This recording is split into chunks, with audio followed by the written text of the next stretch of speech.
इसका नाम है मासूम मेंगल। आप बड़े सरदार हैं, आपका बड़ा एहतराम है, लेकिन ये क्या फरमाया आपने कि फौज पंजाबी है? लो जी है कि गल की थी।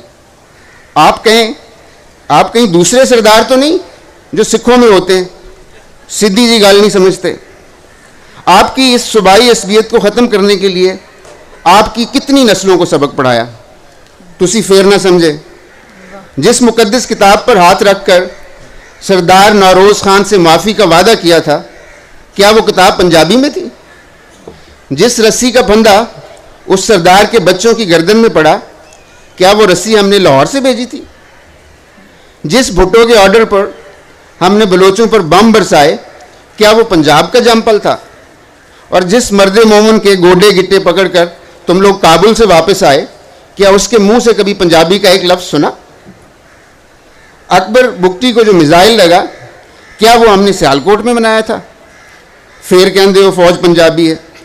अगर आपके मुंह से लफ्ज़ इस्लामी नहीं निकलता तो यही कह देते कि फौज अरबी है, या फिर ये कह देते कि फौज चीनी है। क्या कहा, चीनी कम है? सरदार जी आप फिल्में बड़ी देखते हो, वो भी अपने यार हिंदुस्तानियों की।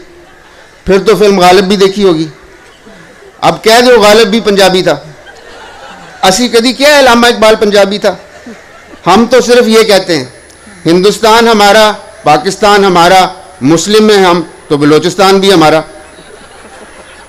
कल आप कहेंगे हमारा बम भी पंजाबी है, हालांकि कुल आलम जानता है हमारा बम माशाल्लाह मुसलमान है। यकीन नहीं आंदा, खतरे चेक कर लो। ओए मेरे भोले सरदार,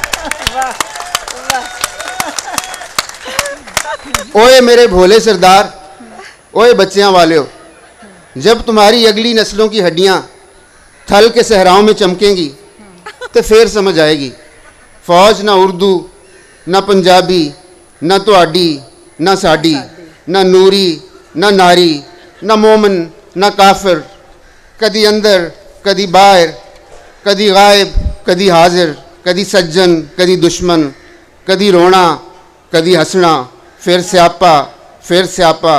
मेरे भोले सरदार, फौज ना उर्दू, ना पंजाबी, ना सिंधी, ना बलोची, फौज अव्वल आखिर फौजी है। वाह वाह।